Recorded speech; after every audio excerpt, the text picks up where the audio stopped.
প্রিয় দর্শক, দেশ টিভির নিয়মিত আয়োজন দেশের কথা দশের কথায় আপনাদেরকে স্বাগত জানাচ্ছি। আমি নজরুল কবির। দর্শক, আমরা প্রতিদিন যেমনটি বলে থাকি যে আমরা এই অনুষ্ঠানে সমকালীন বিষয় নিয়ে আলোচনা করি, এবং আপনারা জানেন যে শুধু বাংলাদেশ নয়, গোটা পৃথিবীতেই এখনও পর্যন্ত সংবাদ শিরোনামের অন্যতম অংশটি জুড়ে রয়েছে অতিমারি করোনা। আর এই অতিমারি করোনাকে কেন্দ্র করে বিভিন্ন দেশ নানা রকম উদ্যোগ গ্রহণ করছে কিভাবে এই সংক্রমণ থেকে রক্ষা পাওয়া যায়। তার জন্য যেমনি স্বাস্থ্যবিধি মানা হচ্ছে, কোথাও লকডাউন দেওয়া হচ্ছে, কোথাও সীমিত আকারে লকডাউন দেওয়া হচ্ছে, কোথাও আবার শুধু টিকার উপরে নির্ভর করা হচ্ছে। বাংলাদেশে গত 24 ঘন্টার খবর নিশ্চয়ই আপনারা জানেন যে সংক্রমণের সংখ্যা 11 লাখ ছাড়িয়েছে গত 24 ঘন্টায়। গত 24 ঘন্টায় দেশে প্রায় 40,000 নমুনা পরীক্ষা করা হয়েছে। এর মধ্যে নতুন করে শনাক্ত হয়েছেন 11,578 জনের মধ্যে করোনা ভাইরাস। আর মৃত্যুর কথা যদি বলি, 24 ঘন্টায় 225 জন স্বজনকে আবারও আমরা হারিয়েছি। এবং এই নিয়ে দেশে প্রায় 17,894 জনের মৃত্যুর ঘটনা ঘটল শুধুমাত্র করোনা ভাইরাসে আক্রান্ত হয়ে। এইরকম একটি যখন বাস্তবতা, সেই সময়ে সংবাদে একটি নতুন শিরোনাম এসছে সামনে। সেটি হচ্ছে চট্টগ্রামের বিশেষ করে শিশুদের ক্ষেত্রে যারা করোনায় ইতিমধ্যেই আক্রান্ত হয়েছেন, তাদের মধ্যে জিনোম সিকোয়েন্স করে যেই 12 জন শিশুকে জিনোম সিকোয়েন্স নেওয়া গিয়েছিল, তাদের 12 জনের মধ্যেই, অর্থাৎ যদি স্বাস্থ্যের পরিভাষায় বলি, যে প্রায় শতভাগেই ডেল্টা ধরনের ভাইরাস পাওয়া গেছে, করোনা ভাইরাস পাওয়া গেছে, সেই সবকটি ডেল্টা ধরনের। এবং এই 12 জনের মধ্যে 8 জন বর্তমানে সুস্থ আছেন, 4 জন এখনও হাসপাতালে চিকিৎসাধীন আছেন। খবরটি এই কারণেই বলছি যে আমাদের কাছে শিশুদের আক্রান্তের সংখ্যা সেই বাংলাদেশে করোনা শনাক্ত হওয়ার পর থেকে খুব বেশি রকম ছিল না, কিন্তু এবার দ্বিতীয় ঢেউ বলে আমরা যেটা চিহ্নিত করছি, বিশেষ করে এই ডেল্টা ধরন আসার পর, সেখানে আমরা যদি দেখি যে চট্টগ্রামের সিভিল সার্জন অফিসের তথ্য অনুযায়ী যে চট্টগ্রামে করোনার প্রথম ঢেউয়ে 0 থেকে 10 বছর বয়সী শিশু আক্রান্তের হার ছিল 2, বর্তমানে তা প্রায় 3% ছাড়িয়ে গেছে। ইতিমধ্যে 1,727 জন শিশুর শরীরে করোনা শনাক্ত হয়েছে। এই পরিসংখ্যানটি শুধু চট্টগ্রামের। এদের মধ্যে ছেলে 733 জন এবং মেয়ে 994 জন। লক্ষ্য করবেন যে মেয়েরাই বেশি আক্রান্ত হচ্ছে। ছেলে এবং মারা গেছে শুধু চট্টগ্রামে 3 জন ছেলে এবং 1 জন মেয়ে, যাদের বয়স 10 বছরের নিচে। এই দুটি দুঃসংবাদ দিয়ে একই সঙ্গে আরেকটি সুসংবাদের কথা বলতে চাই, যে আজকে বিভিন্ন গণমাধ্যমেই নানা রকম খবর এসছে, স্বস্তির খবর, যে বাংলাদেশে টিকার যে সংকট আমরা গত 1-1.5 মাসে তীব্রভাবে বলা চলে যে ভোগ করছিলাম, সেখানে এখন আগামী 2 মাসের মধ্যে বাংলাদেশে, অর্থাৎ এই জুলাইয়ের শেষ এবং আগস্ট মাস সহ, আমরা এই 2 মাসে প্রায় 2 কোটি ডোজ টিকা পেতে যাচ্ছি। এটি নিঃসন্দেহে একটি আশার সংবাদ। কিন্তু এই টিকা কিভাবে আমরা দেব? এখনও তো 15 লাখ মানুষ অ্যাস্ট্রাজেনেকার দ্বিতীয় ডোজ পাওয়ার অপেক্ষায় রয়েছে। সিনোফার্মের টিকা দেওয়া হচ্ছে। গত 24 ঘন্টায় 20 লাখ 10 লাখ 20 লাখ সিনোফার্মের টিকা এসছেন। আগামীকাল অর্থাৎ রাত পোহালেই যেই বারটি আসছে, সোমবারে মডার্নার 30 লাখ টিকা আসার কথা রয়েছে। এইরকম একটি বাস্তবতায় আজকে আমরা আমাদের আলোচনার শিরোনাম ঠিক করেছি টিকা পরিকল্পনা। কিভাবে আমরা এই টিকাগুলো দিতে চাই। ইতিমধ্যে জাতীয় পরামর্শক কমিটি বলেছেন যে 18 বছর বয়স পর্যন্ত টিকার আওতায় নিয়ে আসার জন্য। সরকার ইতিমধ্যেই 40 বছর থেকে আরও 5 বছর কমিয়ে 35 বছর বয়সীদের নিবন্ধন করতে বলা হয়েছে, অর্থাৎ 35 বছর বয়স পর্যন্ত নিবন্ধনের আওতায় ইতিমধ্যেই চলে এসেছে। এই সমস্ত বিষয় নিয়ে আলোচনা করার জন্য আজ আমাদের সঙ্গে যুক্ত রয়েছেন 3 জন অতিথি। আমাদের সঙ্গে রয়েছেন অধ্যাপক আবু মাহবুব ফারুক, ঢাকা বিশ্ববিদ্যালয় বায়োমেডিক্যাল রিসার্চ সেন্টারের পরিচালক। সঙ্গে রয়েছেন আইসিডিআরবির সাবেক প্রধান, মহামারী নিয়ন্ত্রণ এবং প্রস্তুতি বিভাগে ডাক্তার আনোয়ারুল ইকবাল, এবং রয়েছেন লেখক, কলামিস্ট, ফার্মাসিস্ট সুভাষ সিংহ রায়। আপনাদের 3 জনকেই স্বাগত জানাচ্ছি আজকের এই আলোচনায়। আমি আলোচনাটা শুরু করতে চাই ডাক্তার আনোয়ারুল ইকবাল আপনাকে দিয়ে। শুনছিলেন আপনি কিছু সংবাদের শিরোনাম, আমাদের হাতে আরও কিছু তথ্য রয়েছে, আমি একটু আপনার জ্ঞাতার্থে মনে করিয়ে দিতে চাই, অন্য কিছু নয়। কোভিশিল্ড আমাদের হাতে আছে এখনও 85,000, এবং মডার্নার 1.5 লাখ ডোজ ইতিমধ্যে দেওয়া শেষ হয়েছে। এখন পর্যন্ত বাংলাদেশে ভ্যাকসিন দেওয়া হয়েছে 1,01,17,441 ডোজ, এবং এখন পর্যন্ত দেশে ভ্যাকসিন এসেছে 1,02,00,000 ডোজ। এর মধ্যে কোভিশিল্ডের 82,559 ডোজ ভ্যাকসিন অবশিষ্ট রয়ে গেছে, যে তথ্যটি কিছুক্ষণ আগেই আপনাদেরকে বলছিলাম। এটির এখন আমাদের দ্বিতীয় ডোজের জন্য কোভিশিল্ডের অপেক্ষায় রয়েছেন 42 লাখ, নিয়েছেন, মাফ করবেন, যে দ্বিতীয় ডোজ পর নিয়েছেন 42,97,408 জন, আর প্রথম ডোজ নিয়েছেন 58,20,033 জন, যে কোভিশিল্ডের ক্ষেত্রে। এইরকম একটি তথ্য যখন রয়েছে আমাদের হাতে, সেই রকম জায়গা থেকে আমরা সামনে এই সিনোফার্মের টিকা আমাদের চলছে, ফাইজারের টিকা চলছে, মডার্নার টিকা চলছে। সিনোফার্মের টিকা ঢাকার বাইরে দেওয়া হচ্ছে এবং ঢাকা শহরে দেওয়া হচ্ছে মডার্নার এবং ফাইজারের টিকা। ফাইজারের টিকার আওতায় প্রবাসীরাও রয়েছেন। আমাদের টিকার পরিকল্পনাটা আসলে কেমন? আমাদের কি কোনো গাইডলাইন হয়েছে? ডাক্তার আনোয়ার ইকবাল, বলবেন আপনি। জি, ধন্যবাদ। দেখেন, আমি এই টিকা নিয়ে অনেক টক শোতে দাদার সাথে ছিলাম।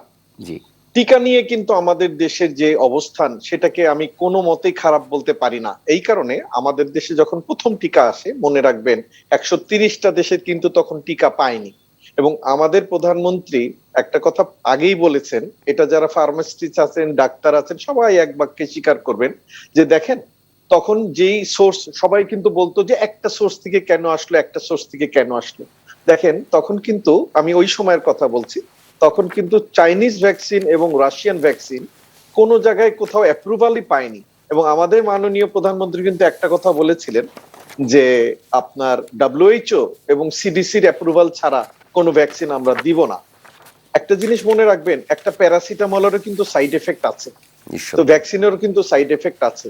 উইদাউট এনি অ্যাপ্রুভাল, দেখেন লিস্টেড কিন্তু অনেকেই হতে পারে, কিন্তু অ্যাপ্রুভাল পাওয়াটা ইজ ভেরি ডিফিকাল্ট।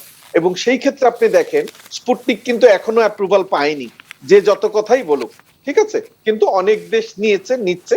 এবং এই যে ভ্যাকসিনের যে কূটনীতিটা, এইটা কিন্তু আমি আমাদের জননেত্রী শেখ হাসিনাকে এইখানে সেলুট না জানিয়ে পারি না। এই কারণে দেখেন, আমরা তো ভ্যাকসিন প্রডিউসিং কোনো কান্ট্রি না, বাট যেখান থেকেই হোক, যেমনি ভাবেই হোক, আপনার কিন্তু ভ্যাকসিন চলে আসছে, ঠিক আছে। আর আপনি যে গ্যাপের কথাটা বলেছেন, যে আমাদের যেই অ্যাস্ট্রাজেনেকাটা, এটা ল্যান্ডসেটে স্পষ্টত একদম অনেক আগে প্রকাশিত হয়েছে, এটা নিয়ে অনেকে অনেক কথা বলে গেছে, যে হাইয়েস্ট কিন্তু আপনি সবচেয়ে ভালো এফিকেসি রেটটা পাবেন কিন্তু ফার্স্ট ডোজ আর সেকেন্ড ডোজের মধ্যে, আপনি যদি 3 মাস গ্যাপ রাখেন, ঠিক আছে, এবং সেটা 8 থেকে 12 সপ্তাহ। জি, 12 সপ্তাহ। এবং সেইখানে যদি আপনি এটাকে 4 মাস পর্যন্ত নেন, তাতে কোনো ক্ষতি হবে না, এটা কানাডার একটা স্টাডি বলছে। সেখানে আমাদের যারা এই ভ্যাকসিন নিয়ে দায়িত্বে আছেন, তারা একটা কাজ করতে পারতেন। একটা জিনিস মনে রাখবেন, আবার এই ভ্যাকসিনের কিন্তু আবার এক্সপায়ারি ডেট খুব বেশি থাকে না।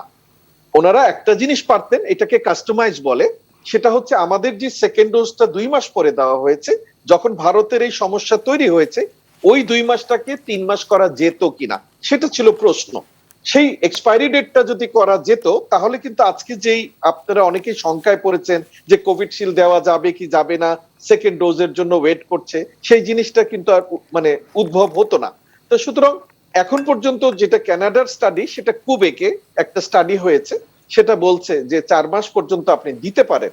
এবং প্রত্যেকটা ভ্যাকসিন কোম্পানি এখন পর্যন্ত তারা বলছে আফটার কমপ্লিটিং ইওর ডোজ একটা বুস্টার ডোজ লাগবে, যেটা এখনো কিন্তু আবার সেই জায়গায় WHO এবং CDC আপনার অ্যাপ্রুভাল দেয়নি এখন।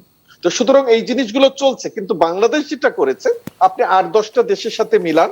আমি একটা কথা বলি, যখন বাংলাদেশকে সবাই বলছে 3 থেকে 4% ভ্যাকসিনেশন আমরা করেছি, এবং অন্যান্য অনেক ভালো ভালো দেশের উদাহরণ দেয়, তারা 80%, 90%, ইয়েস তারা দিয়েছে। কিন্তু আপনি যদি অ্যাজ আ হোল পুরো পৃথিবীটাকে ধরেন, তখন কিন্তু মাত্র 13 থেকে 14% ভ্যাকসিনেশন হয়েছে।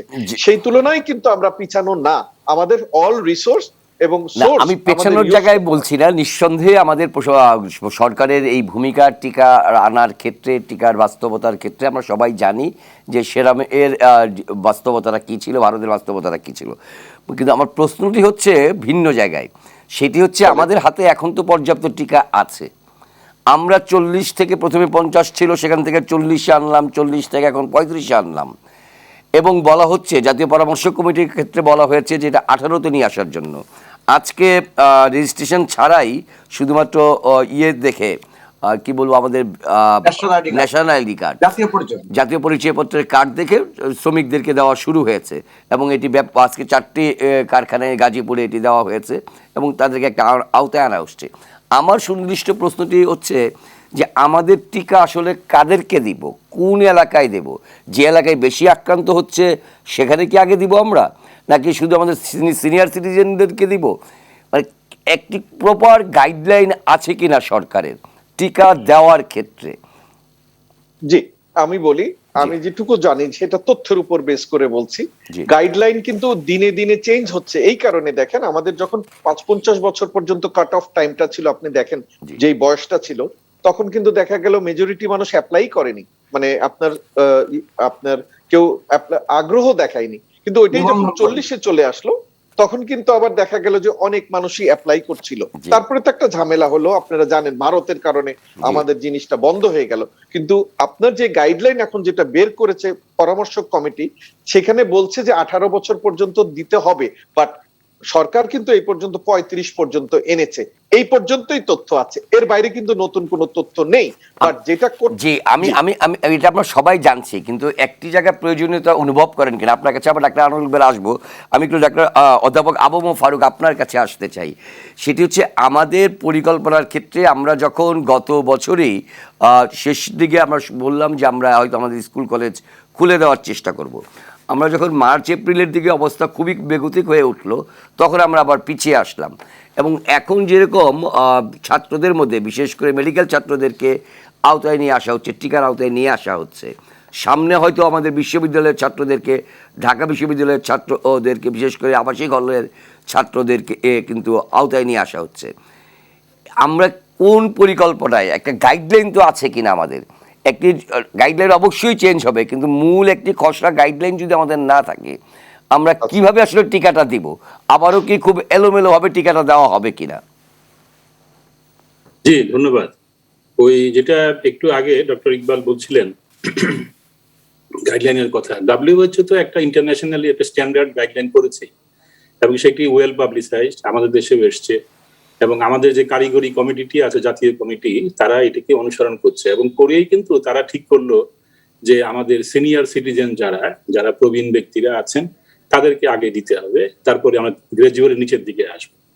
তো এই গাইডলাইনের আবার নানান ধরনের অ্যাপ্রোচ আছে, আপনার এটা কান্ট্রি টু কান্ট্রি ভেরি করবে। যেমন আমাদের দেশে এই মুহূর্তে যদি আমাকে বলেন যে কি হওয়া উচিত, যেটা আমি আগেও 2-1 বার বলেছি, যে প্রথমত আমাদের যেটা করতে হবে সেটা হলো যে আমাদের এই যেই এলাকাগুলো বেশি জনাকীর্ণ, যেখানে জনসংখ্যা বেশি, গ্রাম এবং শহর, তাহলে শহরগুলোকে আগে প্রায়োরিটি দেওয়া, এবং এই শহরের পরে আমরা তখন যাব আমাদের যে বিভিন্ন ইন্ডাস্ট্রি গুলো আছে, ইন্ডাস্ট্রিয়াল বেল্ট গুলো, সেগুলো কিন্তু এই শহরের মধ্যেই পড়বে। আচ্ছা, দ্বিতীয় হচ্ছে তারপরে আমাদের যে সিটিজেনদের বয়স অনুযায়ী, নাগরিকদের বয়স অনুযায়ী যদি আমরা বলি, তাহলে ডেফিনেটলি আমাদের 18 পর্যন্ত এটা মাস ভ্যাকসিনেশনে যাওয়া দরকার, কারণ আমাদেরকে এই মাস সংক্রমণ ঠেকাতে হবে। গণ সংক্রমণ ঠেকাতে গেলে কিন্তু গণ টিকা ছাড়া কোনো উপায় নেই, এবং এটা ইন্টারন্যাশনালি সবাই এটা স্বীকার করে। এখন বিষয় হলো যে এর মধ্যে আবার 2টা গ্রুপ কিন্তু বাদ পড়ে যাচ্ছে। একটা গ্রুপ হচ্ছে প্রেগনেন্ট মাদার্স, আরেকটা হচ্ছে ল্যাকটেটিং মাদার্স। গর্ভবতী মাদের কি হবে, এবং যারা বাচ্চাকে দুধ খাওয়াচ্ছেন সেই মায়েদের কি হবে? তো এটা গত বছর পর্যন্ত যেটি জানা ছিল এবং যেটি FDA, CDC, WHO সবাই যেটা বলছিলেন, যে এই 2টা গ্রুপকে, ল্যাকটেটিং মাদার্স এবং প্রেগনেন্ট মাদার্স, তাদেরকে এই মুহূর্তে টিকা দেওয়া যাবে না, কারণ আমরা এটা নিরাপত্তা সম্পর্কে নিশ্চিত নই। কিন্তু এখন এই মুহূর্তে কিন্তু আবার এটা বদলে গেছে। এখন দেখা যাচ্ছে যে তারা বলছেন যে না, ল্যাকটেটিং এবং প্রেগনেন্ট মায়েদেরকে দেওয়ার সুবিধা হলো যে মায়ের মাধ্যমে বাচ্চার শরীরে অ্যান্টিবডি যায়, তাতে করে দুইজনই প্রোটেকশন পায়, এবং এটা এখন এস্টাবলিশ। তার মানে আমি বলতে চাচ্ছি যে করোনা সম্পর্কে তো আমাদের আসলে জানা ছিল খুবই কম, এবং আমরা কিন্তু দিনকে দিন জানছি, এবং নতুন নতুন ভয়াবহ তথ্য যেমন আসছে, তেমনি আবার কিছু ভালো ভালো তথ্য আসছে। যেমন আমি নিজেও এই ইত্তেফাকে লিখেছিলাম একবার যে আমাদের এই প্রেগনেন্ট মায়েদের, ল্যাকটেটিং মাদারদের কিছু কিছু গবেষণা আছে, এদেরকে আমরা আওতায় আনতে পারি কিনা। তো এখন কিন্তু এটা আওতায় আনাটা একেবারেই জরুরি হয়ে গেছে, কারণ আমাদের এদের সংখ্যা কিন্তু কম না, জনসংখ্যার মধ্যে এদের পার্সেন্টেজও যথেষ্ট পরিমাণে বেশি, আমাদের জনসংখ্যা বেশি সেই কারণে। তো এদেরকেও আমরা আমাদের ওই 18-র যে ওপেন আওতার মধ্যে আনা, সেটা। কিন্তু মুশকিলটা হচ্ছে বাচ্চাদেরকে নিয়ে, যে বাচ্চাদের কি হবে। 18 বছরের নিচে এই পর্যন্ত মার্কিন যুক্তরাষ্ট্রের কথা যদি বলি, সেখানে 12 বছর পর্যন্ত এসছে এবং তারা টিকা দেওয়া শুরু করেছে অলরেডি, ওদেরকে ক্লিনিক্যাল ট্রায়াল মাত্র শেষ হলো। কিন্তু 12 বছরের নিচে যাদের, তাদের কি হবে? আমি যতদূর জানি গতকাল পর্যন্ত তথ্য, সেটি হচ্ছে মডার্না এবং ফাইজার, তারা 6 মাস থেকে 12 বছর পর্যন্ত তাদের বাচ্চাদের জন্য, এই বয়সী বাচ্চাদের জন্য টিকার একটা পরীক্ষামূলক ট্রায়াল কিন্তু শুরু করেছে। এবং স্যার আমরা 12 বছরের আলোচনাটা আরেকটু পরে যেতে চাই স্যার, এই কারণে যে আমাদের হাতে এখন যে টিকাগুলি এসছে, আপৎকালীন যে বাস্তবতা, আমাদের 2020 সালের যে বাস্তবতা ছিল টিকার প্রশ্নে, আজকে 2021 সালে এসে সংক্রমণের দিক থেকে শুরু করে মৃত্যুর, বাংলাদেশের পার্সপেক্টিভে মৃত্যুর ঘটনা থেকে শুরু করে, কিন্তু সেই বাস্তবতাটা আর নেই। ফলে আগে গ্রামে আক্রান্ত ছিল না, এখন গ্রামে আক্রান্ত এবং ভালোভাবেই আক্রান্ত।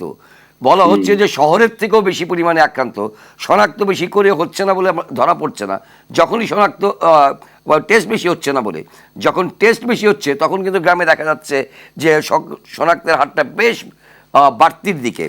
এইরকম একটি বাস্তবতা স্যার, আমরা আসলে টিকার পরিকল্পনাটা বাংলাদেশে মানে বয়স অনুযায়ী দিব, এলাকা ভিত্তিক দিব, কোন ভিত্তিতে দিব, নাকি সমান্তরাল সবই চলবে, এইরকম কোনো গাইডলাইনের কথা এখনো পর্যন্ত গণমাধ্যম কর্মী হিসেবে আমরা পাইনি। আমি সেই জায়গাটা থেকে সুভাষ সিংহ রায় আপনার কাছে জানতে চাই যে আপনি এই বিষয়ে অনেক বেশি সোচ্চার ছিলেন টিকার প্রশ্নে, যে কিভাবে কাজগুলি করলে আমাদের সুবিধা হবে, আপনার পরামর্শ এবং আপনার মন্তব্য জানতে চাচ্ছি। অসংখ্য ধন্যবাদ। আসলে আমরা মনস্তাত্ত্বিক আবেগ দিয়ে সবসময় বাস্তবতাকে মোকাবেলা করবার চেষ্টা করি, এবং আমরা যে তথ্যগুলো পাই কিংবা তথ্যগুলো দেখি, সেখানে বাস্তবতার বাইরে অনেক তথ্য চলে আসে। সাধারণ মানুষ নানাভাবে কনফিউজড হয়। আপনি যেটা এতক্ষণ ধরে নানান আলোচনায় যে প্রসঙ্গগুলো আনলেন, কারণ আমাদের বিস্তৃত ঘোরাফেরা দেখে গত 1 বছর 1.5 বছরের অধিক সময় ধরে আমরা কিন্তু দেখেছি। আমি একটা তথ্য দিই, আমাদের গাইডলাইনের কথা যখন বলছেন, বাংলাদেশ গত বছর এই করোনাকালীন সময়ে গত বছর 3,60,00,000 শিশুদের ভ্যাকসিন দিয়েছে। অথচ বিশ্ব স্বাস্থ্য সংস্থা উদ্বেগ প্রকাশ করে বলছে 61 দেশে লক্ষ লক্ষ শিশুকে কিন্তু ভ্যাকসিন দেওয়া হয়নি। অর্থাৎ এই তথ্যগুলো কিন্তু অনেক তথ্যের মাঝে কিন্তু হারিয়ে যায়, যেহেতু এটা সার্থকতার গল্প, যেহেতু এটা আমাদের সক্ষমতার একটা বিষয়, অতএব এই বিষয় নিয়ে আলোচনা খুব কম হয়। না, আমি সেই জায়গাটা যেতে চাই। আমরা তো টিকার ক্ষেত্রে উদাহরণ, কিন্তু আমি আজকে স্পেসিফিক থাকতে চাই শুধুমাত্র করোনা ভাইরাসের ভ্যাকসিনের প্রশ্নে। আমি এই ভ্যাকসিন যে কথাটি বলছি, আমরা তো যদি আমাদের ভারতে এরকম সংক্রমণ না হতো, তাহলে আমরা ইতিমধ্যেই প্রায় 40% মতন ভ্যাকসিনেশন কার্যক্রম সম্পন্ন করতাম। কারণ তখন আমাদের হাতে টিকার সম্ভাব্য টিকা আসার প্রক্রিয়াটা ছিল, এক হচ্ছে 3 কোটি কেনা কোভিশিল্ড, আর 6,80,00,000 হচ্ছে কোভ্যাক্সিন। অর্থাৎ প্রায় 10 কোটি কাছাকাছি টিকা কিন্তু আমাদের একবার নিশ্চয়তা ছিল। কিন্তু আমার যখন সামর্থ্য বাড়ে, যখন আমার সক্ষমতা বাড়ে, তখন কিছু চ্যালেঞ্জও বাড়ে। আপনি দেখেন, আমরা 7ই ফেব্রুয়ারি যখন রোল আউট করলাম, আমরা যদি আরো 2 সপ্তাহ পরে কিংবা 3 সপ্তাহ পরে রোল আউট করতাম, তাহলে ঘানাকে যারা কোভ্যাক্সের আওতায় প্রথম যে টিকাটি পেল, হয়তো টিকাটি আমরা পেতাম। কিন্তু তারা বুঝে ফেলেছে বাংলাদেশ অর্থ দিয়ে টিকা কেনার সক্ষমতা অর্জন করেছে। অতএব স্বাভাবিক কারণে আমরা যে এখন পৃথিবীর কাছে একটা গুরুত্বপূর্ণ জায়গায় চলে গেছি, এটাও একটা প্রমাণ। আমি এখন বলি, টিকা নিয়ে তো অনেক কথাই হয়েছে। ডক্টর জাফর ইকবাল একটা লেখা লিখেছিলেন যে টিকা নিয়ে টিপ্পনী, নিশ্চয়ই আপনি লেখাটি ফলো করে পড়েছেন। তা আমাদের অনেকগুলো টিকা নিয়ে কিন্তু অনেক রকম বিভ্রান্তি ছড়ানো হচ্ছে। গতকালকেই গণমাধ্যম, আন্তর্জাতিক গণমাধ্যমে দেখলাম জো বাইডেন খুব বিরক্তি প্রকাশ করে বলেছে ফেসবুকের ভুয়া তথ্যে অনেকে টিকা নিচ্ছে না, এবং সোশ্যাল মিডিয়ার করোনায় ভুল তথ্যে মানুষ হত্যা করা হচ্ছে।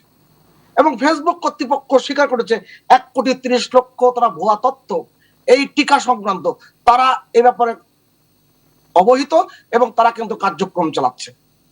আর আমাদের বাংলাদেশে কিন্তু টিকা নিয়ে অনেক রকম ভয়ঙ্কর ভয়ঙ্কর তথ্য দেওয়া হয়েছে, এবং এই টিকাতে কোনো কাজ হবে না, এবং খুব গুরুত্বপূর্ণ মানুষও আবেগের বশে অনেক কথা বলে ফেলেছেন সরকার বিরোধিতার নাম। যাই হোক, আমি সেই জায়গায় যাচ্ছি না। আপনি যে গাইডলাইনের কথা বলেন, আমি গাইডলাইনটা জায়গা যাই, ওটাকে আমি হাইলাইট করি। মাননীয় প্রধানমন্ত্রী গতকালকেও বলেছেন যে বাংলাদেশের সব মানুষ যাতে টিকা পায় সেই টিকার ব্যাপারে তিনি কিন্তু খুব সোচ্চার। কারণ একটা কথা মনে রাখা দরকার, ওই যদি মনে করেন, আপনি নিশ্চয়ই এটা স্মরণ করবেন এবং আমার সাথে সুরে সুর মিলাবেন, গত বছর 4 এপ্রিল বাংলাদেশের প্রধানমন্ত্রী, আমাদের প্রধানমন্ত্রী শেখ হাসিনা, তিনি লন্ডনে যে ভ্যাকসিন সামিট হয়েছিল সেই সামিটে কিন্তু সবচেয়ে গুরুত্বপূর্ণ বক্তব্য রেখেছিলেন। 4 এপ্রিল তারিখটা খেয়াল করা দরকার। এবং তিনি যে কথাটি বলেছিলেন, এবং তিনি এই যে কোভ্যাক্স, এই যে এত বড় সম্প্রসারিত হয়েছে, এই কোভ্যাক্সের সম্প্রসারিত বিষয়ের উদ্যোক্তা তিনি বাংলাদেশের পক্ষ থেকে প্রথম এই তহবিলে কিন্তু অর্থ দিয়েছেন। এরপরে বিল গেট ফাউন্ডেশন, ওয়েলকাম ট্রাস্ট, তারপর তো গাভীর কথা আমরা জানি, এই সব মিলে কিন্তু এই বিস্তৃত বিষয়। কিন্তু আমি এখনো নিশ্চিত, আমার শিক্ষক প্রফেসর আবু ফারুক আছেন, আমার ভুল ধরিয়ে দিবেন, এবং যদি আমি ভুল তথ্য দিয়ে থাকি কিংবা যদি না সঠিক বলে থাকি আনোয়ার ইকবালও বলবেন। আমরা যদি ওই গতিময়তার যদি ধারাবাহিকতা রাখতে পারতাম তাহলে ইতিমধ্যে আমরা 40% উপরে টিকা কমপ্লিট করতে পারতাম। কিন্তু আমি এখন আশাবাদী। ওই গাইডলাইনের কথা বলি যে আমি সুভাষ সিংহ আপনাকে একটু থামাচ্ছি। একজন দর্শক ফোন করেছেন, অনেকক্ষণ যাবত অপেক্ষা করছেন, আমি একটু প্রশ্ন নিয়ে আবার আপনার কাছে ফিরছি। প্রিয় দর্শক, কোথা থেকে ফোন করছেন, আপনার পরিচয়টি দিবেন এবং সরাসরি সংক্ষেপে প্রশ্নটি করবেন। আসসালামু আলাইকুম। জি, আমি শওকত বলছি খিলগা থেকে। জি বলুন। আমার একটা প্রশ্ন হলো ডক্টর ইকবালের কাছে। জি, আমি জানতে চাচ্ছি যে ডক্টর ইকবাল বিভিন্ন সময়ে বিভিন্ন পরামর্শ দিয়ে থাকেন কোভিডের ব্যাপারে, এবং জাতীয় পরামর্শ কমিটিও বিভিন্ন পরামর্শ দিয়ে থাকেন সরকারকে যে কিভাবে লকডাউন বা শাটডাউন যেভাবে চলবে। কিন্তু আমার কথা, ওনাদের পরামর্শগুলো সরকার কেন আমলে নিচ্ছে না, আমি একটু ওনার কাছে জানতে চাচ্ছি। ধন্যবাদ। আপনার এই জবাব নিশ্চয়ই আমরা ডাক্তার আনোয়ার ইকবালের কাছ থেকে শুনবো। সুভাষ সিংহ রায়, আপনাকে থামিয়েছিলাম, আপনি বলবেন। না, আমি এর সাথে এই প্রশ্নকর্তার 7-8টা প্রশ্ন জুড়ে দিই ডক্টর আনোয়ার ইকবালের কাছে। জানি না তার কাছে এটা স্বস্তিদায়ক হবে কিনা। পরামর্শ কমিটি যে পরামর্শ দিয়েছেন খুবই শ্রদ্ধার সাথে স্মরণ করছি। এই যে কুরবানি ঈদের সময় যে লকডাউনটি ডাকনাম তো লকডাউন, আসলে তো বিধিনিষেধ কিংবা কঠোর বিধিনিষেধ, এর বিকল্প কি ছিল? বাস্তবতায় বিকল্পটা কি ছিল? আমি অনেকের কাছ থেকে বিকল্পটা শুনতে চেয়েছি, আমি কিন্তু বিকল্প পাইনি। আমি যে প্রসঙ্গে খুব অল্প সময়ে বলি, আমাদের গাইডলাইনের প্রসঙ্গ, এই যে টিকাদানের যে আমাদের যে ঐতিহ্য, বিশেষ করে মাননীয় প্রধানমন্ত্রী শেখ হাসিনা যখন জাতিসংঘ থেকে ভ্যাকসিন হিরো উপাধি পান, এটা কিন্তু একটা গুরুত্বপূর্ণ অর্জন। সেই জায়গায় সারা বিশ্ব কিন্তু তার একটা গুরুত্বপূর্ণ ভূমিকা রয়েছে। আপনি বলছিলেন মেধাস্বত্বের কথা, ফাঁক দিয়ে একটু বলেছেন আপনি। 27শে সেপ্টেম্বর জাতিসংঘের সাধারণ অধিবেশনে মাননীয় প্রধানমন্ত্রী ভার্চুয়ালি যে বক্তব্য দিয়েছেন, সেখানে কিন্তু স্পষ্ট করে বলেছেন যদি বাংলাদেশকে মেধাস্বত্ব আইনে ছাড় দেওয়া হয় এবং কারিগরি জ্ঞানে যদি সহযোগিতা করা হয়, বাংলাদেশ অবশ্যই টিকা উৎপাদনে সক্ষম, এবং তিনি এ ব্যাপারে বিশ্ববাসীকে ঐক্যবদ্ধ হওয়ার আহ্বান জানিয়েছেন। এখন আপনাকে একটা তথ্য দিই, সেই তথ্যটি খুবই গুরুত্বপূর্ণ। আপনি দেখেন এখন বিশ্বের বড় বড় যারা নেতা, তারা কিন্তু একত্রিত হয়ে বলছেন যে আমাদের এই ব্যাপারে, আমাদের টিকার প্রকল্পের ব্যাপারে একে অপরের সহযোগিতা করা উচিত। অথচ সেপ্টেম্বর মাসের শেষ সপ্তাহে প্রধানমন্ত্রী শেখ হাসিনা বলেছেন ভ্যাকসিন জাতীয়তাবাদের বিরুদ্ধে বলেছেন। তিনি এই যে তার যে আমরা বক্তৃতায় এই বলেছেন। প্রসঙ্গগুলো জানি, আমরা এই প্রসঙ্গগুলো কম আমি বেশি সেই জানি। টিকা, এটা টিকা, উনি টিকা নিয়েই বলেছেন। জি জি, কেন? কিন্তু আমরা আমাদের আসলে বিষয় হচ্ছে- গাইডলাইনের প্রশ্নে, আমি যে প্রশ্নটা আসলে বারবার জানতে চাচ্ছি যে আমরা টিকাটা দেব কিভাবে সামনে। জি, এখন আমি বলেছি। আমি আমি এই জায়গাটা ডাক্তার অনিক ইকবাল আপনার কাছে আবার ফিরছি, নিশ্চয়ই আপনি দর্শকের প্রশ্নের জবাব দিবেন। তবে আমি আবারও একদম স্পেসিফিক করে বলছি যে আমার রাজশাহীতে দেখছি আমি অবস্থা খারাপ, আমি দেখছি খুলনা বিভাগের অবস্থা খারাপ। তাহলে কি আমরা খুলনা বিভাগে আগে যারা এখনও সুস্থ আছেন তাদেরকে টিকার আওতায় আনবো, ঢাকাকে একটু পরে দিব? মানে কিভাবে আসলে এই যে প্রায় 2 কোটি ডোজ টিকা আমার হাতে আসছে, এটির ব্যবহার আমি কিভাবে করব, এটির কোনো গাইডলাইন রয়েছে কিনা? জি, ধন্যবাদ। আসলে আপনি তো প্রথম যে প্রশ্ন করেছেন যে গাইডলাইন সম্বন্ধে জানেন কিনা, আসলে আপনারা মিডিয়া কর্মী হিসাবেই যখন জানেন না, আমিও জানি না, ঠিক আছে। আমি যেটা বলতে পারি আমার এক্সপেরিয়েন্স দিয়ে, আমি যেহেতু মহামারী নিয়ন্ত্রণ প্রস্তুতি বিভাগের সাবেক প্রধানই ছিলাম, আমি বলি ভ্যাকসিনের অ্যাভেলেবিলিটির উপরে আপনি সিদ্ধান্ত নেবেন 3 ভাবে আপনি করতে পারেন। জি। এক হচ্ছে বয়স ভিত্তিক ভাবে, যেহেতু আমরা সবাই জানি যারা বয়স্ক মানুষ বেশি তারা মোর ভার্নারেবল, সেই হিসাবে এইটা একটা হিসাব আছে। এখন এখন আপনার ভ্যাকসিনের যদি অপ্রতুলতা থাকে তখন কাকে দিবেন? তখন আপনি দিবেন ফ্রন্টলাইনারদের আগে। সেখানের মধ্যে এই যে যেটা করেছে বাংলাদেশ, যে আপনি ডাক্তারদের দিয়েছেন, তারপরে ইন্টার্নি ডাক্তারদের দিয়েছেন। এখন আপনি বলতে পারেন তাহলে আমি যারা ইউনিভার্সিটি যারা স্টুডেন্ট আছে তাদের কখন দিব, এটা আপনার প্রায়োরিটির উপর ডিপেন্ড করে। আপনি 2 ভাবে ভাগ করতে পারেন। এখন যখন কথার কথা আমি ধরে নিচ্ছি যে 2 কোটি ভ্যাকসিন আমার হাতে চলে আসবে, আমাকে এটাকে বলে কাস্টমাইজ, ঠিক আছে, শব্দটা হচ্ছে কাস্টমাইজ।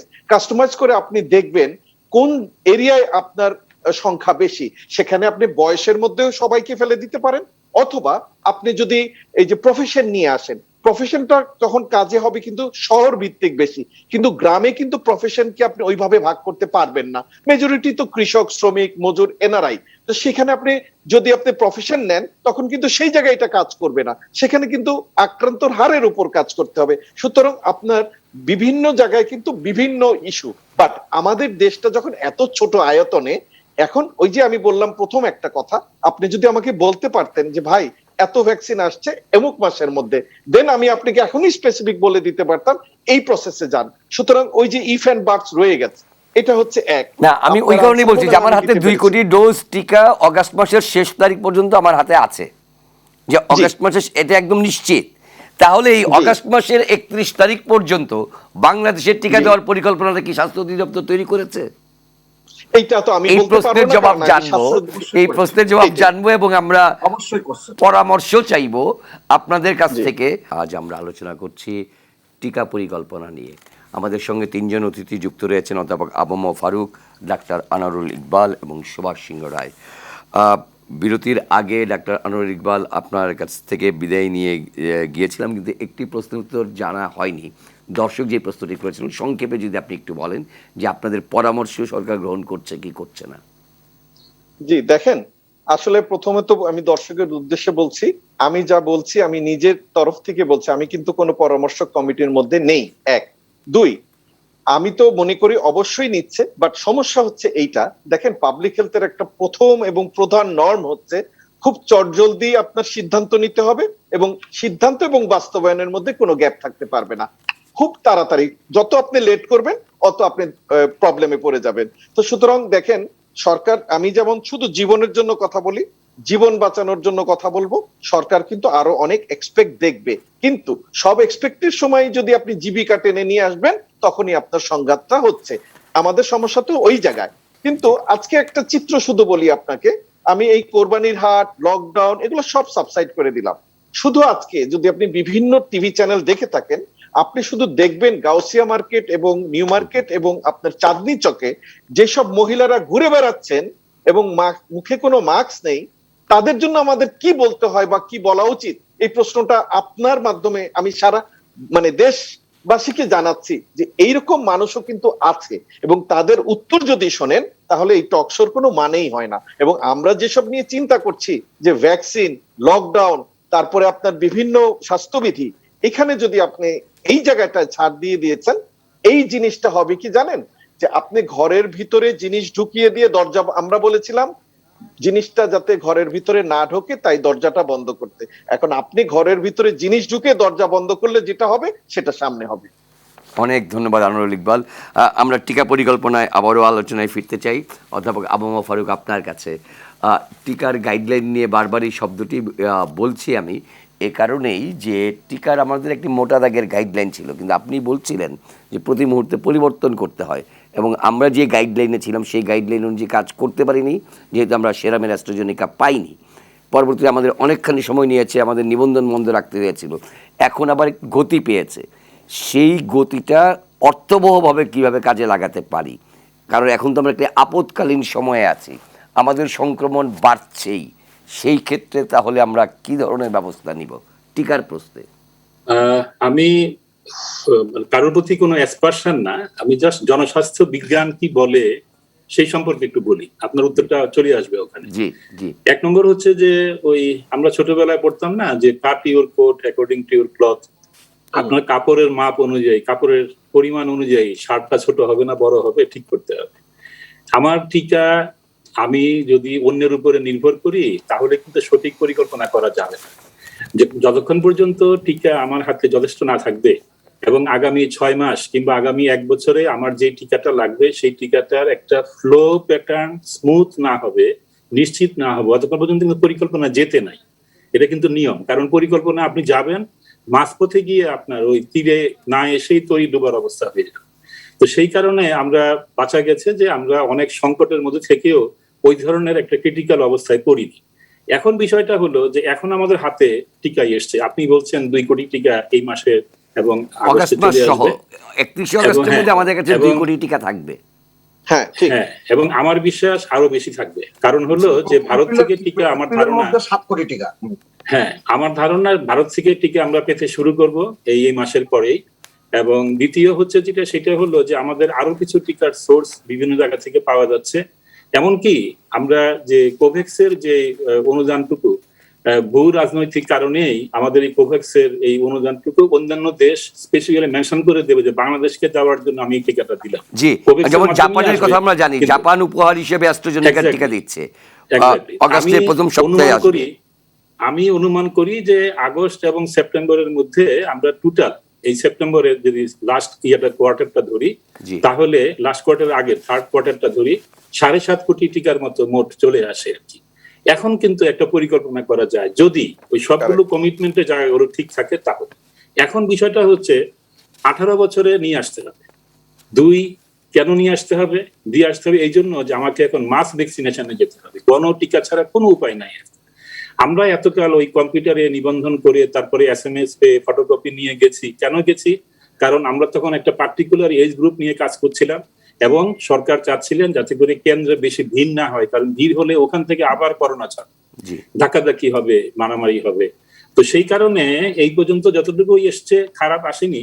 যদি সিরাম ইন্ডিয়ার ওই দুর্ঘটনাটা না ঘটতো আমরা কিন্তু আসলেই খুব একটা ভালো অবস্থানে ছিলাম। এখন যেটা দরকার সেটা হলো যে আমাদের এই মাস ভ্যাকসিনেশনের জন্য আপনি সিম্পলি জাতীয় পরিচয়পত্র যেটি NID, সেই NID সঙ্গে থাকবে।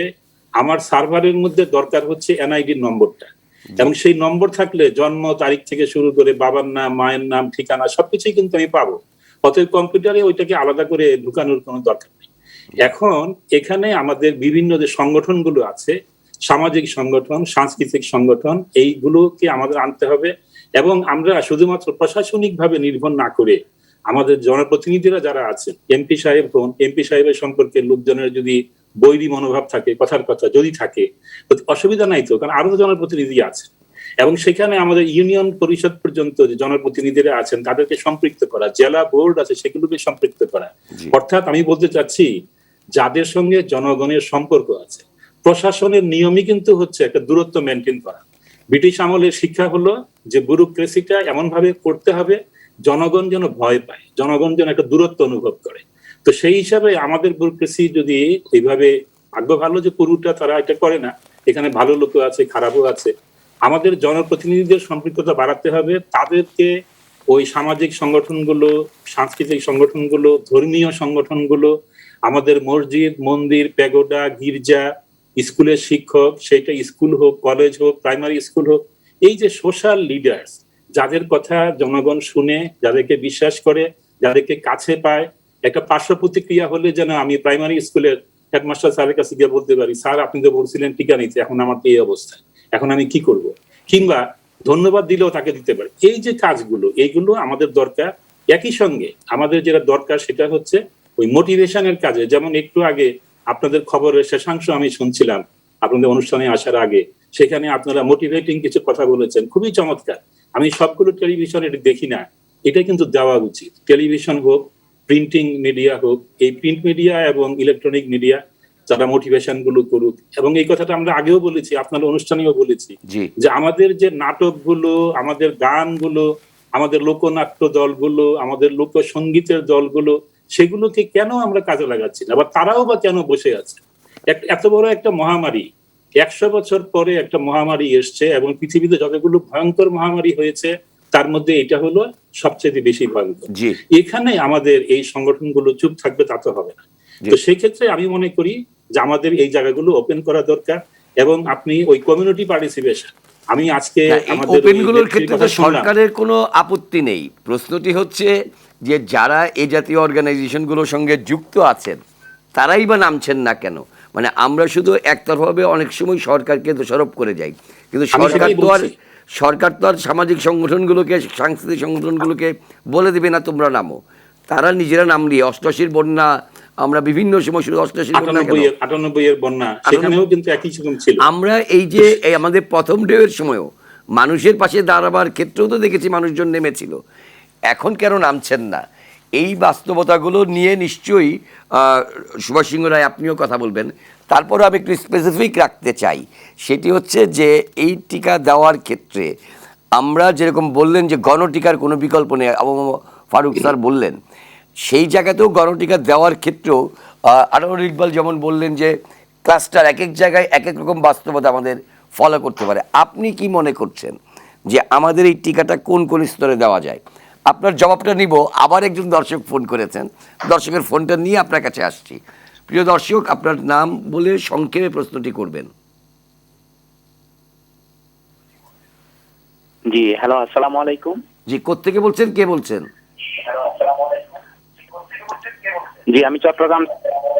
জি আমি আপনার চট্টগ্রাম আপনার থেকে আপনার বলছিলাম। টেলিভিশনের ভলিউমটি কমিয়ে নিন। মোহাম্মদ তাজুল ইসলাম সুমন।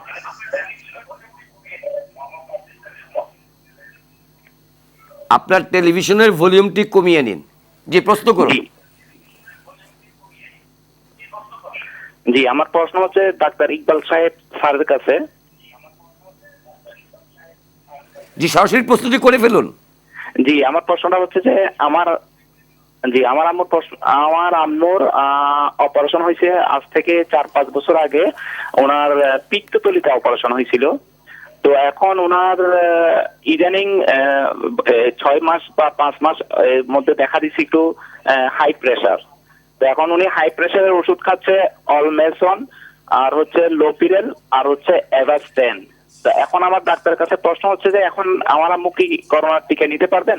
অনেক ধন্যবাদ, অনেক ধন্যবাদ। নিশ্চয়ই ডাক্তার আনোয়ার ইকবালের কাছ থেকে সেই জবাবটি আমরা জানবো। জি, বুঝতে পারছি। নিশ্চয়ই আমরা ডাক্তার আনোয়ার ইকবালের কাছ থেকে সেই জবাবটি জানবো। সুভাষ সিংহ রায়, আপনার বক্তব্যটি আগে শেষ করবেন। না, আমি যে কথাগুলো এখন এতক্ষণ ধরে আমরা বলছি কিংবা দর্শক শুনছেন, এটা কিন্তু গুরুত্বপূর্ণ আলোচনা। এই আলোচনাগুলো হওয়া দরকার, কেননা আমাদের পরিকল্পনা কি, এবং আপনি খুব ভালো করে জানেন যে আমাদের টিকা দানের যে কর্মসূচি 7 ফেব্রুয়ারি থেকে শুরু হয়েছে, আমি আবারও বলছি এটা একটা অসাধারণ একটি কর্মসূচি ছিল। এবং দেখেন, পার্শ্ববর্তী রাষ্ট্র ভারত, যাদের টিকা উৎপাদনের সক্ষমতা আছে, টিকা উৎপাদনকারী দেশ যদি বলা যায়, তার সিরাম ইনস্টিটিউট সেখানে অবস্থিত। তারপরেও ভারত বায়োটেক, তাদের কোভ্যাক্সিন নামে একটি ভ্যাকসিন আছে, আর একটি কোম্পানিও কিন্তু কার্যক্রম শুরু করেছে। তারপরেও কিন্তু তারা যে টিকা প্রদানের যে কর্মসূচি, সেইটাকে নানান ধরনের হযবরল সৃষ্টি করেছে। এবং আপনি পশ্চিমবঙ্গের বিভিন্ন এলাকায় রাত 10টার থেকে মশারি নিয়ে মানুষ লাইন ধরে টিকার জন্য লাইন দিয়েছে। ভয়ঙ্কর সব চিত্র হয়েছে। 6টি রাজ্য, ভারতের 6টি রাজ্যের মধ্যে সব, মানে যেটা উল্লেখ করা হচ্ছে গতকালকে রাত 8টার সংবাদ, 6টি রাজ্যের মধ্যে যে রাজ্যগুলো সবচেয়ে খারাপ অবস্থা, তার মধ্যে এখন প্রথম ধাপে যারা সবচেয়ে সাকসেসফুল হয়েছিল, পৃথিবীতে মডেল হয়েছিল কেরালা রাজ্য, সেই কেরালা রাজ্যের অবস্থা ভয়ঙ্কর দিকে যাচ্ছে। তার মানে কি এই যে পরিস্থিতিগুলো, আজকে অস্ট্রেলিয়া, আজকে ইউরোপের দেশগুলো, আপনি ইন্দোনেশিয়াতে বলা হচ্ছে নতুন একটা ভয়ঙ্কর চিত্র তৈরি হচ্ছে। তো এইরকম যে বাস্তবতা সারা পৃথিবীতে, সেখানে আপনি এই ভ্যাকসিনেশন ছাড়া আপনি কোনো পথ কিন্তু আমাদের সামনে নাই। জি সেজন্য আপনি গাইডলাইনের কথা বারবার বলছেন। জি একটা জিনিস মনে রাখা দরকার, এই ভ্যাকসিনেশন এই কার্যক্রমটি বেশ জটিল এবং খুবই প্রতি মুহূর্তে চ্যালেঞ্জ। কারণ এই টিকা সংগ্রহ করা যেমন কঠিন কাজ, এই টিকা সংরক্ষণ করাও একটা কঠিন কাজ। এবং প্রত্যেকটি ভ্যাকসিনের কিন্তু শেলফ লাইফ আছে, এবং কোনোটার শেলফ লাইফ কিন্তু 6 মাসের বেশি না। অর্থাৎ তার আগেই আপনাকে কিন্তু এই ভ্যাকসিনটি উৎপাদনের সাথে এই যে সময়ের পার্থক্যটা, এটা কিন্তু মাথায় রাখতে হয়। যে কারণে যারা এই কাজটি করছেন স্বাস্থ্য অধিদপ্তরের পক্ষ থেকে, তারা কিন্তু অনেক কঠিন কাজ করছেন এবং এখানে কিন্তু খুব সার্থকতার পরিচয় দিয়েছেন। আমি তো একজনকে বলেছিলাম যে গত 500 দিন বাংলাদেশের যারা উচ্চবিত্ত, যারা প্রিভিলেজ গ্রুপ, যারা আমরাও যারা দেশের বাইরে যে বিভিন্ন জায়গায় বিভিন্ন কার্যক্রমে যাই, ডাক্তারদের কিংবা হসপিটালে একবার ঢো মারি, এই 500 দিনে কিন্তু মানুষ বাইরে যেতে পারে নাই। তারা কিন্তু ওই সক্ষম মানুষগুলো অর্থনৈতিক ভাবে তারা কিন্তু বাংলাদেশে চিকিৎসা নিয়েছে। জি এবং মনে রাখা দরকার, আমাদের যে কোভিড আক্রান্ত রোগী যেমন আছে, আবার প্রচ্ছন্ন কোভিড রোগীও কিন্তু আছে। এটার মধ্যে অনেকগুলো কারণ আছে। কিন্তু আমি আবারও সে ভ্যাকসিনেশনের প্রতি যে জোর দিচ্ছি, যে আমাদের এই প্রোগ্রামের যে পরিকল্পনা, মাননীয় প্রধানমন্ত্রী শেখ হাসিনা একেবারে প্রথম থেকেই যে ব্যাপারে জোর দিয়েছেন, আমি এই ব্যাপারে কারো আপত্তি নেই জনাব সুভাষ সিংহ রায়, আপত্তি না, সেই জোর দিয়েছেন, সেইভাবেই কিন্তু বিস্তৃত হচ্ছে। না আমি বলছি যে একদম ক্যারেক্টারগত দুজন, আনোয়ারুল ইকবাল এবং আবু মা ফারুক, ওনারা দুজন কিন্তু বলেছেন যে কিভাবে করা যেতে পারে। যে ফলে আমি আপনার কাছ থেকে সুনির্দিষ্ট পরামর্শ চাচ্ছি যে আপনার কাছে কি মনে হচ্ছে যে এই টিকার ক্ষেত্রে আমরা কোনটাকে প্রায়োরিটি দেব? আমার প্রায়োরিটি একটাই, বয়স ভিত্তিক, এলাকা ভিত্তিক, সংক্রমণ ভিত্তিক, কোন ভিত্তিতে? নজরুল কবির আমার কাছে প্রায়োরিটি একটাই, জি প্রতি মাসে কত লক্ষ ভ্যাকসিনেশন দ্রুততার সাথে করতে পারি, এবং আমি আগামী 8 মাসের মধ্যে বাংলাদেশের কত জনসংখ্যাকে আমি ভ্যাকসিনেশন করতে পারবো, এটাই কিন্তু গুরুত্বপূর্ণ আমার কাছে। এই ক্ষেত্রে আমি গার্মেন্টস ইন্ডাস্ট্রিতে যে ভ্যাকসিনেশন হচ্ছে, ছাত্রদের যে ভ্যাকসিনেশন প্রোগ্রামটি হাতে নেওয়া হয়েছে, এগুলো সবই গুরুত্বপূর্ণ অংশ। কিন্তু আমার কাছে সব মিলে গুরুত্বপূর্ণ অংশ যে কত দ্রুত আমরা ভ্যাকসিনেশন প্রোগ্রামটি খুব গতিময় ভাবে করতে পারবো। এবং বাংলাদেশের মাননীয় প্রধানমন্ত্রী গতকালকে বলেছেন সব মানুষকে ভ্যাকসিনেশন প্রোগ্রামে আওতায় আনা হবে, এইটাই সবচেয়ে গুরুত্বপূর্ণ। অর্থাৎ এই ধাপে আপনি করতে গেলে আপনি ন্যাশনাল আইডি কার্ড দিয়ে শুধুমাত্র যদি করতে যাওয়া হয়, সেটা কিন্তু খুব নজরদারির মধ্যে রাখতে হবে। আপনি জানেন ভারতের লোকসভার সদস্য, খুব পরিচিত অভিনেত্রী মিমি চক্রবর্তী, তিনি ভারতের একটি সিটি কর্পোরেশনের আয়োজনে একটি ভ্যাকসিনেশন ক্যাম্পে যে ভ্যাকসিন নিয়েছিলাম, সেই ভ্যাকসিনটি নকল ভ্যাকসিন ছিল। অর্থাৎ অনেকগুলো জটিলতা জায়গা কিন্তু আছে। অর্থাৎ সেই জায়গায় আমাদের অনেক সতর্ক হয়ে আমরা চলেছি। একটি মাত্র অভিযোগ কিন্তু এই গত 7ই ফেব্রুয়ারি পর থেকে আসে নাই যে আমাদের নার্সরা কোনো ভুল করেছে, আমাদের ভ্যাকসিনেশন প্রোগ্রামে কোনো 9-6 হয়েছে, গতি কমেছে। গতি কমতার বোধগম্য কারণও আছে, কিন্তু আমাদের ভ্যাকসিনেশন প্রোগ্রাম কিন্তু আবু মা ফারুক স্যার কালে কন্ট্রাক্ট লেখা লিখেছিলেন, মনে আছেন, তিনি তখন দেশের বাইরে ছিলেন। সেখানে বলেছেন মার্কিন যুক্তরাষ্ট্রে এই ফাইজার বায়োনটেকের টিকা থ্রোয়িং করতে যে স্বাস্থ্যকর্মীরা ভুল করেছিল, যেটা বাংলাদেশের একজন আমাদের ডিপার্টমেন্টের ছাত্র সেটা ভুল ধরিয়ে দিয়েছিল। কিন্তু আমাদের দেশে এখনো পর্যন্ত আমি আশা করি আমরা এই ভ্যাকসিনেশন প্রোগ্রামে আমাদের ভুল একেবারেই হবে না। অনেক ধন্যবাদ। আমার কাছে সবচেয়ে গুরুত্বপূর্ণ নজর কবির যে কত দ্রুত, কত গতিময়তার সাথে আমরা পুরো ভ্যাকসিনেশন প্রোগ্রামকে সার্থক করতে পারবো। অনেক ধন্যবাদ, অনেক ধন্যবাদ, অনেক ধন্যবাদ যে আপনি একদম সামগ্রিকভাবেই কাজটি চাচ্ছেন। আনোয়ারুল ইকবাল, আপনার কাছে আগে প্রথমে দর্শকের জবাবটা নিতে চাইব, নিয়ে তারপর আপনার কাছে সর্বশেষ জিনিস জানতে, কারণ আমাদের সময় একেবারেই ফুরিয়ে আসছে।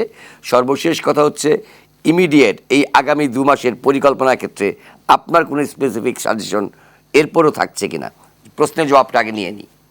জি, ধন্যবাদ। আমি ওনার প্রশ্নটা খুব ভালো করে শুনেছি, একই উত্তর কিন্তু দিচ্ছি আমি অনেক দিন ধরে। জি আপনার যদি কোনো অ্যাকিউট কোনো সমস্যা না থাকে, মানে আপনি এই মুহূর্তে আপনার জ্বর আছে, এই মুহূর্তে আপনার লাংসের ইনফেকশন আছে, এই মুহূর্তে আপনি হসপিটালাইজেশন আছেন, এছাড়া এনি ডিজিজ, এনিথিং, প্রেসার বলেন, যা কিছু আছে, আপনি ভ্যাকসিন নিতে পারবেন। এই হচ্ছে কথা। মানে ওনার যে বলেছেন ওনার মা যে 5 বছর বয়সী আগে হোক, সেটা 80+ হোক, 85 হোক, 90 হোক, সমস্যা নেই। Doesn't matter. আপনার যদি অ্যাকিউট শব্দের অর্থ হচ্ছে এই মুহূর্তে আপনি যদি অসুস্থ না থাকেন, জি এই মুহূর্তে যদি আপনার জ্বর না থাকে, এই মুহূর্তে আপনি কোনো ইনফেকশনে যদি না ভুগে থাকেন, অন্য যে কোনো অবস্থাতে আপনি ভ্যাকসিন দিতে পারবেন। এটা ওনার মার্কিন উত্তর শেষ। যুক্তরাষ্ট্রে যখন অনেক অনেক ধন্যবাদ। দর্শকদের শুনে দেখলাম, মার্কিন যুক্তরাষ্ট্রে যখন প্রথম ভ্যাকসিনেশন প্রোগ্রাম শুরু করা হলো, এটা কিন্তু 90+ একজনকে দিয়ে শুরু করা জি হয়েছিল। জি জি এটাও কিন্তু গুরুত্বপূর্ণ একটা ইতিহাস। কারেক্ট। জি তো এই হচ্ছে ইয়ে। আর আমি যেটা বলতে চাই, জি। জি বলেন, আপনি বলেন। না না, কিছু আপনার বলবেন? আপনার লাস্ট সাজেশনটা দরকার, আমাদের একদম আমার সময় ফুরিয়ে সাজেশন আসছে। এইটাই, জি। দেখেন ঘুরে ফিরে কথা ওই একই। আমি যেটা বলেছি, ফারুক সাহেবও কিন্তু একই কথা বলেছে, দাদাও এক এক কথা বলেছে। দেখেন ঘুরে ফিরে আপনার ভ্যাকসিনের অ্যাভেলেবিলিটির উপরেই কিন্তু আপনার প্রোগ্রামটা সেট করতে হবে। আমি তো আসলে নিজে জানি না যে কতখানি ভ্যাকসিন 2 মাসের মধ্যে আসছে। সেই জন্য আমি বারবার বলছি, ধরেন আপনার কম ভ্যাকসিনই আছে, তখন কিন্তু আপনার অবশ্যই প্রায়োরিটাইজেশনে যেতে হবে। যেমন ফ্রন্টলাইনার্স, যেমন ফ্রন্টলাইনার্সের মধ্যে আমি ডাক্তার দেখি, ডাক্তারদের কথা বলছি তা না, যারা করোনার সাথে ডাইরেক্ট সামগ্রিকভাবে আপনার সংযুক্ত থাকবে তারাই, সেটা সাংবাদিকও হতে পারে, আর্মিও হতে পারে, পুলিশও হতে পারে, ডাজন্ট ম্যাটার। ফ্রন্টলাইন মানে যে শুধু ডাক্তার হবে তা কিন্তু বলছি না। এর জন্য আমি বললাম, আর দাদা যেটা বলেছেন এটা সামগ্রিক। কারণ আপনার যদি কথার কথা সত্যি 2-3 মাসের মধ্যে 10 কোটি চলে আসে, আপনি দেওয়া শুরু করে দেন, কোনো কিছু তাকাতে হবে না। তো আপনি তো যদি 18 বছরে নিয়ে আসেন। আর আরেকটা সাজেশন দিব, এটা সরকার যদি আমার কথা শোনে, সেটা হলো অবশ্যই এই রেজিস্ট্রেশনটা ইজি করে দিতে হবে। এটা আমার জন্য অনেক অনেক রিকোয়েস্ট আসে যে অনেক মানুষ কিন্তু করতে পারে না। সবজি আলা আমি অনেক 2 জনকে নিজে আপনার রেজিস্ট্রেশন করে দিয়েছি, তাদের ওই অ্যাডভান্টেজটা নাই। তো সুতরাং এই যে আইডি কার্ডের মধ্যে তো আসলে সবকিছু আছে, এগুলো একটু কাস্টমাইজ করে যদি ঠিক করে ফেলা হয়, তাহলে আরো এটা দ্রুত গতিতে হবে। অনেক ধন্যবাদ আনোয়ারুল ইকবাল। নজরুল কবির, জি। আপনাকে অনুমতি নিয়ে ফারুক স্যারের বলবার আগে আমি একটা 10 সেকেন্ড তথ্য দিচ্ছি। জি জনসন অ্যান্ড জনসনের যেটা সিঙ্গেল ডোজের টিকা, জি সেই টিকার ক্রয় কার্যক্রম প্রক্রিয়াধীন এবং প্রথম কিস্তিতে $75 মিলিয়ন অগ্রিম পরিশোধ করার জন্য সরকার কিন্তু কার্যক্রম চালাচ্ছে। জি আর স্পুটনিক ভির যে 50 লক্ষ টিকার, সেই টিকা ক্রয় কার্যক্রম কিন্তু প্রক্রিয়াধীন। অতএব আপনার প্রথম যে কথাটি, সেই কথাটা খুব গুরুত্বপূর্ণ। আমাদের টিকা কিন্তু আমাদের কাছে প্রচুর এসে যাবে। প্রায় আপনার সংবাদে এই অনুষ্ঠান করতে যে বলতে হবে যে আজকে রাত্রে 20 লক্ষ আসছে, সকালবেলা 30 লক্ষ আসবে। এইরকম কিন্তু বাস্তবতা। আমাদেরকে এখন পরিকল্পনায় সাজাতে হবে। অনেক ধন্যবাদ, অনেক ধন্যবাদ। আবু মা ফারুক, আপনার একদম শেষ মন্তব্য, কারণ আমাদের হাতে একদমই সময় নেই, মিনিট 2-3 মতো আছে। মিউট করা। আবু মা ফারুক একটু আনমিউট করতে হবে, স্যার একটু আনমিউট করে নিন। জি জি, থ্যাংক ইউ। যেহেতু আমরা সেপ্টেম্বরের মধ্যে আশা করছি আমাদের হিসাব অনুযায়ী প্রায় 7.5 কোটির মতো কমিটমেন্ট এবং সবকিছু মিলিয়ে পেয়ে যাব, তাহলে আমরা মাস্ক দিয়েতে ভ্যাকসিনেশনে যেতে পারি। এবং এখানে আবার পাশাপাশি এটাও আমাদের রাখতে হবে, রেজিস্ট্রেশনের কথাটা আবারও যেটা ইকবাল সাহেবও বললেন, আমিও বলছি, সহজ করে দেওয়া। এনআইডি থাকলেই তো টিকা দেওয়া যায়, কিন্তু কমিউনিটি পার্টিসিপেশনের মাধ্যমে। এইভাবে কিন্তু আবার দিলে উলট পালট হয়ে যাবে। আর শেষ কথাটা হচ্ছে সঙ্গে মোটিভেশন। এই যে গরুর হাটগুলোতে ইজারাদাররা তারা বলেছিলেন যে আমরা মাস্ক ছাড়া কাউকে ঢুকতে দেব না, 1/3 লোকেরও কিন্তু মাস্ক নাই। এটা আপনারাই বলছেন, মিডিয়া থেকে আমরা জানতে পারছি। আমরা পরিষ্কারভাবে বলতে চাই, ভারতে যেমন ওই কুম্ভ মেলা ঠেকানো যায়নি, হোলি খেলা ঠেকানো যায়নি, এবং তার ফল তারা দেখেছে, ওখানে নিয়ন্ত্রণ করা যায়নি। এবার আমরাও কিন্তু ঈদ উল ফিতর এবং ঈদ উল আজহাতে মানুষরা এইভাবে উশৃঙ্খল ভাবে চলাফেরা করছেন বাজারগুলোতে, গরুর হাটে, আমরা কিন্তু তার ফল আমাদের ভোগ করতে হবে, এটা আমাদের আশঙ্কা। আসুন আমরা সাবধান হই, টিকা তো চাইবই, টিকা দেবই, টিকা নেবই, একই সঙ্গে নিজেও সাবধান হব, মাস্ক পরবো এবং সামাজিক দূরত্বটা বজায় রাখবো। আমার কাছে কিন্তু সৌদি আরব এক্ষেত্রে মডেল মনে হয়। প্রতি বছর 25 লক্ষ মানুষ গড়ে কিন্তু এখানে হজ করে। এইবার তারা 60,000 মাত্র দিয়েছে, এবং তারা কি প্রক্রিয়ায় সাবধানতা স্বাস্থ্যবিধি মেনেছে, এটা তো অভূতপূর্ব। এবং তারা রোবট দিয়ে জমজমের পানির প্রক্রিয়া করেছে। আমরা কিন্তু এই বিষয় কিন্তু অনুসরণ হিসেবে থাকবে। আমরা আমরা পারি। আমাদের বাস্তবতা হচ্ছে সৌদি আরবের চাঁদ দেখে আমরা বাংলাদেশের 3 দফায় ঈদ করতে পারি, কিন্তু সেই, আমরা সেই। তাদের অনেক পরামর্শই গ্রহণ করতে পারি না। এটি একটি রূঢ় বাস্তবতা। যেমন বাস্তবতা জীবিকার কথা বলে আমাদেরকে খুলে দিতে হয় সবকিছু। এই বাস্তবতার মধ্য দিয়ে আমি বারবারই শঙ্কার কথা বলি এ কারণেই, কারণ একটি প্রাণও অকারণে ঝরে যাক, কোনো উপেক্ষায় ঝরে যাক, অবহেলায় ঝরে যাক, এটি বাংলাদেশের কোনো সচেতন নাগরিকই যেমন চান না, আমি নিশ্চিত সরকারের যারা পরিচালনায় আছেন তারাও কেউ চান না। ফলে আমরা এই যে পুরো ঈদের ছুটির সময়টি, যেই সময়টিকে আমরা শিথিল লকডাউনের কথা বলছি, দয়া করে আসুন আমি, আপনি, আমরা সবাই স্বাস্থ্যবিধিটি মেনে চলি, অন্তত মাস্কটি পরি, হাতটি নিয়মিত ধুই, স্যানিটাইজার ব্যবহার করি। আর সবশেষে বলবো, খুব বেশি হতাশ হওয়ারও কিছু নেই। যারা যেই 15 লাখ মানুষ দ্বিতীয় ডোজের অপেক্ষায় আছেন, তাদের জন্য আজকে স্বাস্থ্য অধিদপ্তর একটি সুসংবাদ দিয়েছে, আমার হাতে এসেছে, যে খুব শীঘ্রই অর্থাৎ আগস্ট মাসের প্রথম সপ্তাহতেই আমরা অ্যাস্ট্রাজেনেকার টিকা পেয়ে যাচ্ছি। সুতরাং তাদেরকে অ্যাস্ট্রাজেনেকার টিকা পাওয়া মাত্রই এই 15 লাখ মানুষকে দ্বিতীয় ডোজের প্রক্রিয়ায় শুরু হবে। আর আরও একটি খবর বলি, এখন কিন্তু লাইন দিয়ে মানুষ আর টিকার জন্যে নিবন্ধন করা শুরু করেছে। 1 কোটির উপরে মানুষ, আজকে 1,06,00,000, আমি যখন এই অনুষ্ঠানে আসছিলাম 1,06,00,000 মানুষ নতুন করে নিবন্ধনের আওতায় এসছে। ফলে কোনো গুজব রটনাকারী, কোনো রকম মিথ্যা প্রচারণায় আর মানুষকে আটকানো যাবে না, কারণ মানুষ তার প্রাণটাকে যে বড্ড ভালোবাসে, আর প্রাণটাকে ভালোবাসি বলেই আমরা আমাদের অন্যদের প্রাণের বাঁচার দায়িত্বটা নিতে হবে। ভালো থাকবেন, সতর্ক থাকবেন, শুভরাত্রি।